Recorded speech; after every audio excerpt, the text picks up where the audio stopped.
Terima kasih Anda masih bersama kami di NTV Today. Pemirsa, penerapan standar pelayanan minimal merupakan amanat konstitusi yang wajib dilaksanakan baik oleh pemerintah pusat maupun pemerintah daerah. Berbagai cara ditempuh agar seluruh pemerintah daerah bisa melaksanakan tata kelola penerapan SPM secara maksimal. Masalahnya masih ada perbedaan persepsi mengenai SPM baik di level pemerintah pusat maupun pemerintah daerah. Lalu sejauh mana regulasi dan dukungan anggaran serta apa kendala dan bagaimana solusinya untuk bisa mempercepat terwujudnya target penerapan SPM 100% di berbagai daerah? Kita akan membahasnya siang ini bersama Rektor Institut Pemerintahan Dalam Negeri IPDN, ada Bapak Hilalul Hairi. Dan juga kita akan menyimak pernyataan dari Restuardi Daud, Dirjen Bina Bangda Kemendagri berikut ini. Hal yang ingin saya sampaikan. Pertama terkait dengan membangun kesamaan atau persepsi mengenai SPM. Karena banyak dari kita yang melaksanakan, tidak hanya di daerah, saya kira di pusat juga, pemahaman terhadap SPM yang belum sama sesuai dengan Undang-Undang 23 2014. Yang kedua, terkait dengan tata kelola Bapak Ibu, penerapannya. Kita sejatinya pemerintah daerah diminta untuk bisa menyelenggarakan SPM itu 100%.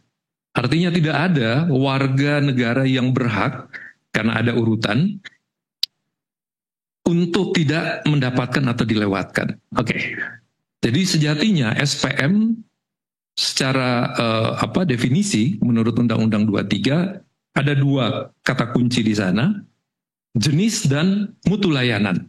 Bapak Ibu, dalam Undang-Undang 23 ini pasal 1, 18 dan 298 memberikan amanat kita pemerintah daerah ini untuk memberikan layanan terhadap hal-hal wajib dasar tadi kepada seluruh masyarakat. Ini menjadi hak warga negara, masyarakat di tempat Bapak Ibu sekalian, dan sebaliknya bagi pemerintah daerah ini menjadi kewajiban.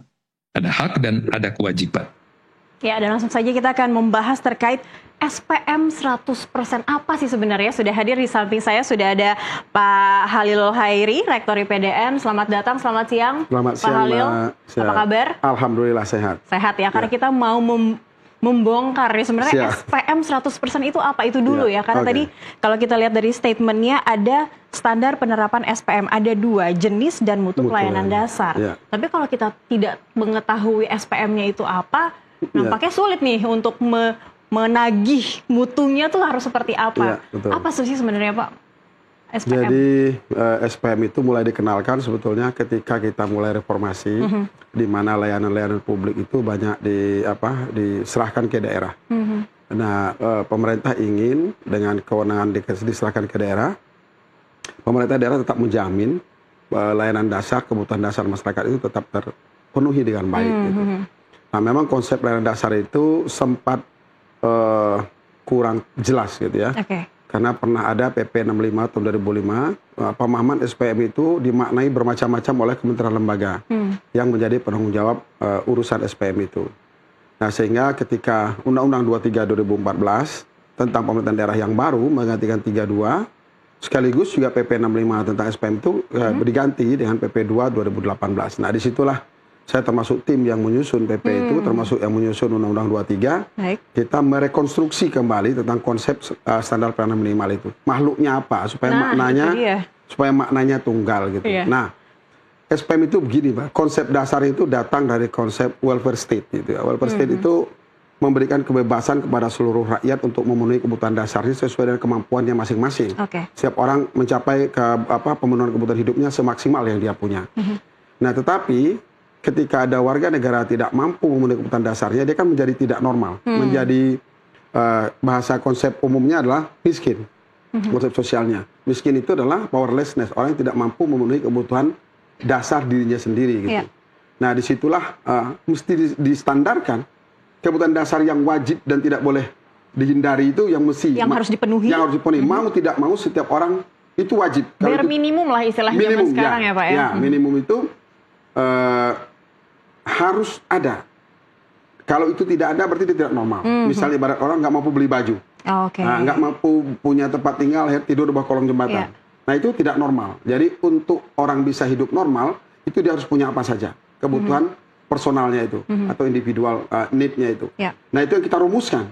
Nah muncul dalam PP 2 itu apa saja jenis. Nah itu tadi. Yang termasuk jenis dari SPM itu. Jenis gitu dari SPM itu yang kalau itu tidak dipenuhi, berarti dia hidupnya tidak normal. Harus ada listing sebenarnya untuk ada mudah dimengerti oleh masyarakat. Karena kan ini masyarakat yang ingin dipenuhi welfare-nya begitu kan. Jadi kita harus tahu apa saja sebenarnya Pak jenis-jenis yang bisa dituntut atau ditagih SPM-nya. Jadi gini, SPM itu seperti konsep awal sebetulnya dia setiap orang memenuhi sendiri ya. Tapi ketika tidak ada dia harus dipenuhi oleh pemerintah. Itu terutama pemerintah daerah. Ada 6 urusan. PU misalnya itu adalah air minum. Air minum layak itu masuk SPM. Artinya ketika misal ada warga yang tidak bisa memenuhi kebutuhan hidup air layaknya. Ada yang misalnya dulu pernah kemarau di Bantul, itu ngambil air dari cekungan bekas danau, itu tidak layak itu. Nah itu mesti tidak boleh terjadi. Itu usah jauh-jauh Jakarta Utara air bersih masih harus tetap beli kan? Ya betul. Nah itu pemerintah wajib untuk menyediakan secara cukup baik dari jumlah maupun kualitas tadi. Nah kualitas maka ada standar mutu air minum. Nah kalau dia tidak terpenuhi, airnya ada, tapi standar mutu tidak terpenuhi, dianggap tidak layak juga kan. Nah itu yang harus ditetapkan oleh pemerintah, oleh Kementerian Teknis, misalnya dalam hal PU, kapan air itu disebut layak. Itu mutu ditetapkan. Kemudian jumlah tadi, berapa per harinya, misalnya 600 liter per hari. Nah itu mesti diukur setiap orang dapat apa enggak. Gitu. Nah kemudian juga di limbah misalnya di PU itu ada pengelolaan limbah rumah tangga. Nah di limbah rumah tangga itu setiap orang harus mempunyai tempat limbah gitu ya. Kalau bilang tuh toilet atau MCK gitu ya, MCK itu. Tapi MCK yang mesti terstandar. Tidak boleh MCK yang langsung ada MCK di rumah tapi yang masuknya ke kolam atau aliran sungai begitu ya. Itu tidak layak. Nah itu tidak memenuhi standar mutu. Jadi harus ada mutunya dulu dan kemudian setiap orang harus punya itu. Bila dia tidak sanggup membeli sendiri, ya mungkin kalau kayak kita yang sanggup beli sendiri, ya bikin sendirilah. Kalau yang tidak, itu pemerintah mesti harus datang. Sehingga itu tadi dimaksud dengan 100%. Jadi yang mampu harus penuhi sendiri, karena itu basic need. Itu pasti setiap orang ingin memenuhi basic need-nya kan. Nah, tapi ketika dia tidak mampu membelinya, tidak sanggup, daripada dia beli MCK, lebih baik dia prioritas beras dulu sama pakaian anaknya. Nah, ini terlantar membuat dia tidak layak kalau tidak punya MCK. Nah, maka pemerintah harus dan wajib menyediakan itu untuk setiap rumah tangga itu. Baik. Nah, ini kan kalau kita lihat Indonesia saja banyak begitu ya variasi kondisi wilayahnya kan, geografinya, ekonominya, demografinya. Nah, sementara mengimplementasikan SPM pasti akan berbeda-beda cara dan formatnya juga begitu Pak. Betul. Kalau Bapak sendiri melihat bagaimana implementasinya di daerah-daerah untuk saat ini? Implementasi itu dari sisi target mesti tidak boleh ditawar. Karena kebutuhan 100% itu mesti tidak boleh ditawar. Karena itu bisa orang dianggap layak. Tidak peduli dia di Papua, tidak peduli dia di Aceh, tidak peduli dia di Jawa. Orang harus dapat air minum layak itu. Semua manusia sama. Karena itu basicnya adalah basic needs tadi Pak ya, kemanusiaan ya. Dasar kebutuhan hidup manusia. Misalnya orang butuh baju itu tidak peduli dimanapun dia butuh. Butuh tempat tinggal, tidak peduli di barat, di timur sama saja dia butuh tempat tinggal. Nah, cara pemenuhan, cara pemenuhan itu nomor 1 kan mereka sendiri tadi yang mampu. Nomor 2 adalah anggaran pemerintah. Nah, anggaran pemerintah memang bervariasi, tapi undang-undang mengamanatkan bahwa pemenuhan SPM karena merupakan basic need, misalnya tuh, basic of the basic. Nah, maka dia menjadi top priority. Top priority. Dia menjadi prioritas di atas prioritas. Ya, top of the top priority. Jadi di atas prioritas lagi. Artinya anggaran pemerintah itu boleh tidak usah dulu dia memberdayakan UMKM, boleh dia tidak usah dulu misal menyediakan prasarana pasar, boleh dia tidak pernah dulu pelatihan tenaga kerja, tapi basic need itu dipenuhi dulu, uangnya kalau perlu, andai memang anggarannya terbatas, penuhi basic need dulu, habis uang udah stop di situ. Jadi primernya dulu baru memikirkan sampai ke sekundernya begitu dan tersiernya ya. Nah itu udah diatur secara jelas dan rigid, bahkan di PP disebut bahwa anggaran untuk SPM itu sebetulnya anggaran yang tidak bisa dinegosiasi gitu. Nah jadi dia tidak boleh ada alasan nih air minum nggak cukup daerah ini karena ada anggaran pemerintah kurang. Jadi dia tidak boleh ada budget constraint. Oke. Tapi nampaknya tetap sulit tidak sih Pak saat dilihat di lapangan dituntut SPM 100% ini harus bisa direalisasikan sama rata begitu di seluruh daerah. Tapi pastinya tadi yang kalau saya sebutkan variasi kondisi wilayah saja kesulitan. Mungkin di Papua akan berbeda karena ini misalnya berkaitan dengan hal yang kecil. Untuk membangun prasarana butuh mungkin bahan-bahan material yang harganya pasti berbeda. Anggaran pasti membutuhkan atau menuntut anggaran beda-beda begitu. Nah, bagaimana realisasinya? Strateginya pun bisa berbeda-beda sesuai potensi daerah sebetulnya. Kita ambil misalnya untuk Jakarta itu, walaupun di sini air ada di mana-mana, tapi Jakarta itu untuk sumur kan tidak layak sebetulnya. Nah, dan pemerintah Jakarta uangnya lebih banyak, maka harusnya sistem perpipaan air minum itu lebih prioritas karena uangnya cukup. Tapi bagi daerah-daerah mungkinnya daerah pegunungan yang ada cekungan yang cukup, dia bisa mungkin sumur. Bisa juga dengan sistem tak ada hujan. Kan ada berapa macam sumber air layak itu kan ada. Nah, pemerintah daerah harus bijak memilih mana yang kira-kira yang low cost bagi Pemda. Dan mana pula misalnya cara-cara yang bisa melibatkan pihak masyarakat yang lebih efisien. Sambil contoh pendidikan, kan salah satunya pendidikan. Pendidikan itu kalau pemerintah ingin menyekolahkan gratis anak seluruh Indonesia 100% habis duit kita. Iya betul. Enggak cukup misalnya. Masih ada hal yang lain, jenis yang lain ya. Tapi ada cara lain misalnya mungkin pemerintah dorong itu swasta untuk banyak membuatkan sekolah di situ, tapi pemerintah hanya memberikan subsidi kepada yang miskin-miskin sehingga kalau pemerintah membuat sekolah negeri ada 1.000 anak di situ, berarti 1.000-nya free kan? Berarti semuanya budgetnya datang dari pemerintah. Tapi ketika didirikan swasta 1.000, mungkin pemerintah hanya membayar 500 orang. Ada subsidi silang gitu ya untuk merealisasikan. Tapi tetap 1.000 yang harus kita penuhi. Karena 1.000 100% dari anak yang harus bersekolah di situ. Nah itu strategi pemerintah mesti cerdas. Memilih strategi-strategi yang sebetulnya memang di best practice di banyak negara sudah banyak bisa kita pelajari. Jadi tidak perlu mikir pusing berat betul gitu untuk cara memecahkan masalah SPM.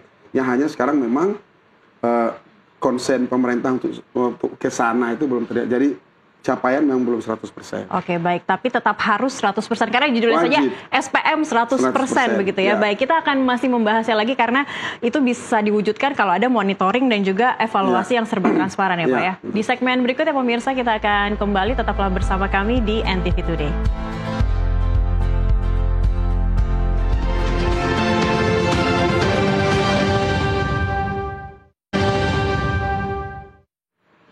Ya, kembali lagi di NTV Today. Kita lanjutkan kembali perbincangan kita, Pak Halil.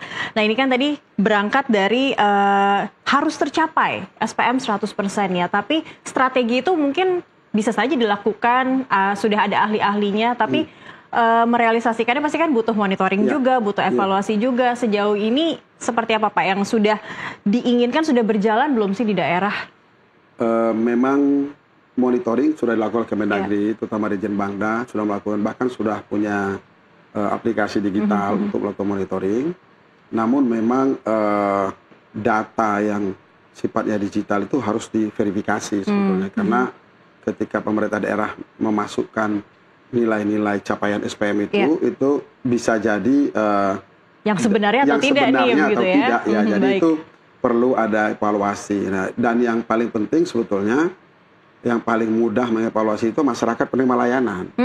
Nah ini yang ke depan, kalau saya selain monitoring top down dari pemerintah pusat, itu ini perlu apa istilahnya itu ya, disebarluaskan ke masyarakat supaya dia paham semuanya bahwa saya punya hak untuk ini loh. Masyarakat jadi tim surveillance-nya begitu ya? Surveillance-nya nanti kalau bisa dibuat pengaduannya, sehingga kalau banyak pengaduan tapi laporan Pemdanya udah 100%, ini kan question mark-nya besar sekali. Ya, gitu. Harus dilihat langsung nih begitu. Ya, jadi selain pemerintah pusat punya sistem monitoring, terutama yang sistemnya adalah digital atau online itu, menurut saya tetap kita harus buat karena masyarakat selaku konsumen dan penerima layanan itu mesti diberikan pemahaman yang jelas gitu ya, dan diberikan kanal untuk dia bisa untuk menyampaikan. Nah, itu merupakan the real evaluation. Baik. Dari konsumen. Mungkin Pak Halil sebagai tim yang merumuskan begitu ya. Bisa kasih trik ke masyarakat justru kalau memang masyarakat mau diikutsertakan sebagai bagian dari surveillance penerapan SPM 100%, apa sih sebenarnya yang harus diketahui masyarakat supaya bisa sekaligus ini di daerah saya mungkin Pak Uti belum tersedia dari sisi kesehatan atau pendidikan. Apa sih Pak yang bisa begitu diketahui oleh masyarakat? Iya, tapi ini memang agak apa ya, challenging ya Mbak, karena harusnya yang mensosialisasikan Pemda. Tapi di sisi lain Pemda juga sebagai pihak yang bertanggung jawab nih, karena kadang agak gamang sih mungkin. Misalnya kesehatan itu ada 12 yang menjadi SPM-nya kabupaten. Salah satu pemeriksaan ibu hamil, pemeriksaan ibu menyusui, pemeriksaan anak usia sekolah, itu semuanya harus diperiksa dalam bentuk screening. Nah itu kan high cost juga itu kalau semua dipenuhi betul.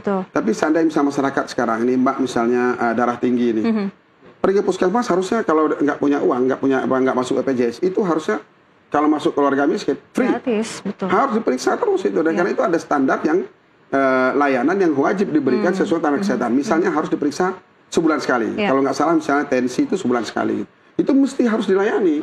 Dan jika tidak mendapatkan bisa melaporkan. Bisa secara digital. Ya, bisa secara digital. Nah itu harusnya saya belum tahu apakah sudah ada kanal untuk laporan masyarakat. Yang melaporkan saya belum dapat SPM. Idealnya tapi dirancang sudah seperti itu. Harusnya ya dirancang sudah seperti itu. Misal PAUD, kan PAUD di kita masih rendah, di bawah 40% cakupannya. Berarti ada 60% anak usia PAUD yang harusnya ada di PAUD tidak bersekolah. Berarti belum menerima layanan. Banyak sekali, jutaan. Nah, kenapa mereka tidak komplain?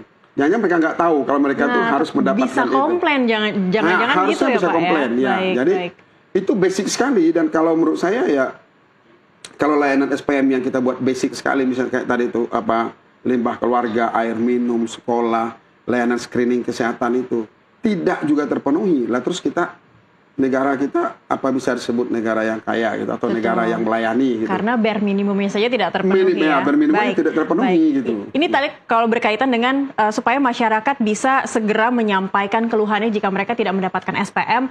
Nah, apakah IPDN juga punya peran seperti apa untuk melancarkan digitalisasinya, mungkin membuat kanal-kanal yang mempermudah masyarakat, ada tidak Pak?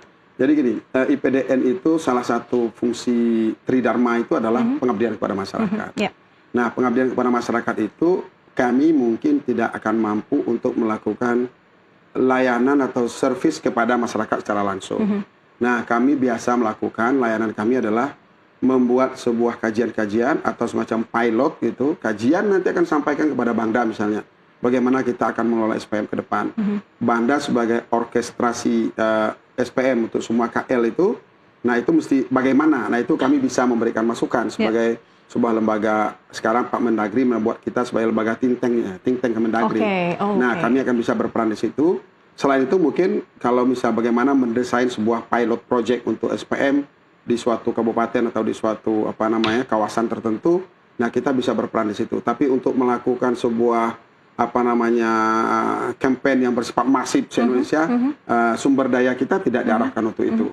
Tapi kita lebih membuat sebuah pengabdian yang dapat memberikan dampak mungkin secara luas. Misalnya kita membuat rancangan kebijakan, gimana melakukan evaluasi dan bagaimana tadi citizen control bisa efektif gitu. Nah, mungkin kami bisa membuat rekomendasi kepada Bangda sistem ini untuk melakukan monitoring yang lebih real, surveillance-nya lebih real karena dari konsumen kan mesti jujur. Ini kan memang harus bahasanya tektoknya harus cepat ya Pak ya, karena kan saling gampangnya negara memberikan servis yang paling minimum kepada rakyatnya dan rakyatnya sudah terima tidak, dan rakyatnya harus memberi feedback begitu kan, mereka sudah terima atau tidak. Baik, ini jangan-jangan Sumedang yang paling SPM-nya yang paling dekat dengan IPDN, SPM-nya paling bagus nih. Ada tidak Pak data begitu daerah mana di Indonesia yang sedikit lagi menyentuh SPM 100%, atau mungkin ada yang sudah? Yang kalau sudah kayaknya belum ada ya. Ini tapi sulit masih, tapi terus progres ya. Progres. Yang tapi perubahan sudah lumayan signifikan. Contoh begini ya, angka partisipasi murni tahun 2000 itu mungkin sekitar angka 60-an untuk SMA.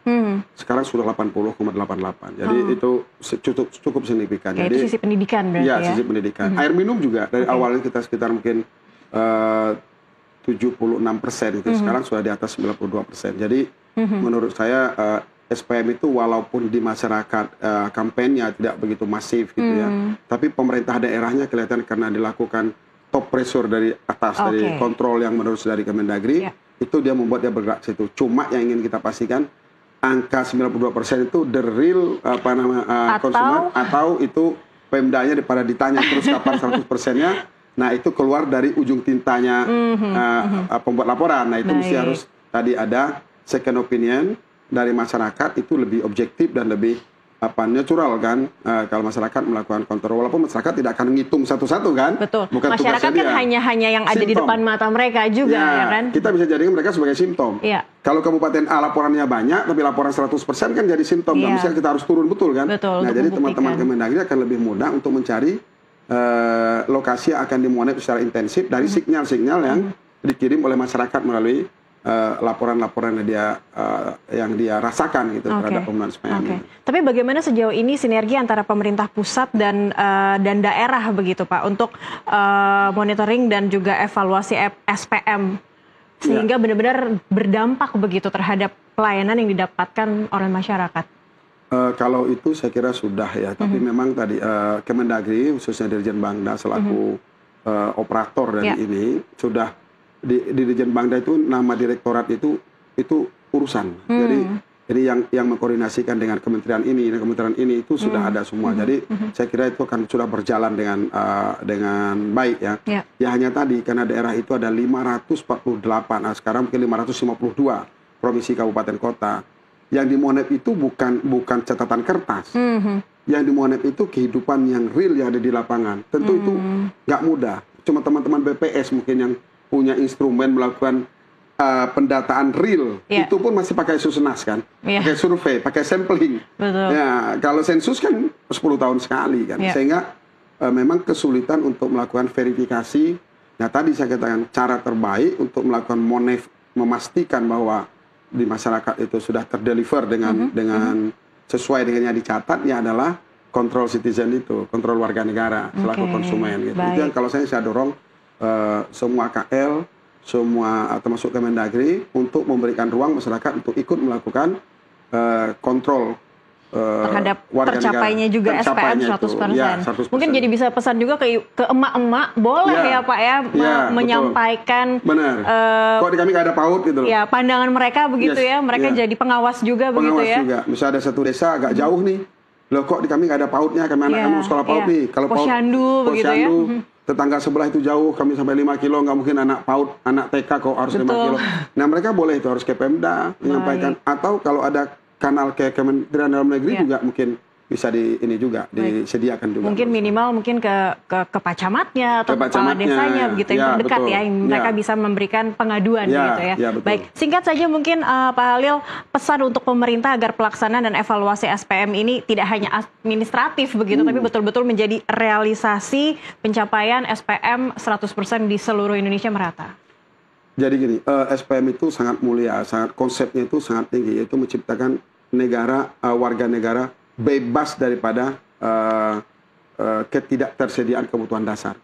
Jadi membuat tidak ada satupun warga negara yang hidup dalam keadaan tidak layak. Jadi harusnya dipahami betul oleh pemerintah daerah maupun kementerian lembaga dalam melakukan sinergi pemenuhan SPM ini, bahwa itu harus menjadi kewajiban moral gitu, bukan hanya sebagai pemerintah selaku karena dia mendapat gaji gitu melayani, tapi kewajiban moral sebagai kita sesama umat manusia itu untuk melihat tidak satupun warga negara kita yang tertinggal di belakang, yang tidak ikut menikmati hidup secara layak, bukan kaya raya, untuk hidup secara layak saja.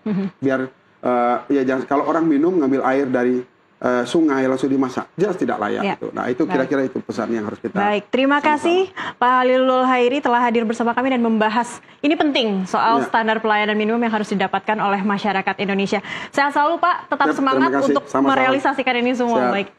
Terima kasih Nusantara TV. Ya pemirsa, kami akhiri NTV Today hari ini. Tetap saksikan NTV Today esok di jam yang sama. Saya Cakri Miller undur diri. Selamat siang, selamat beraktivitas.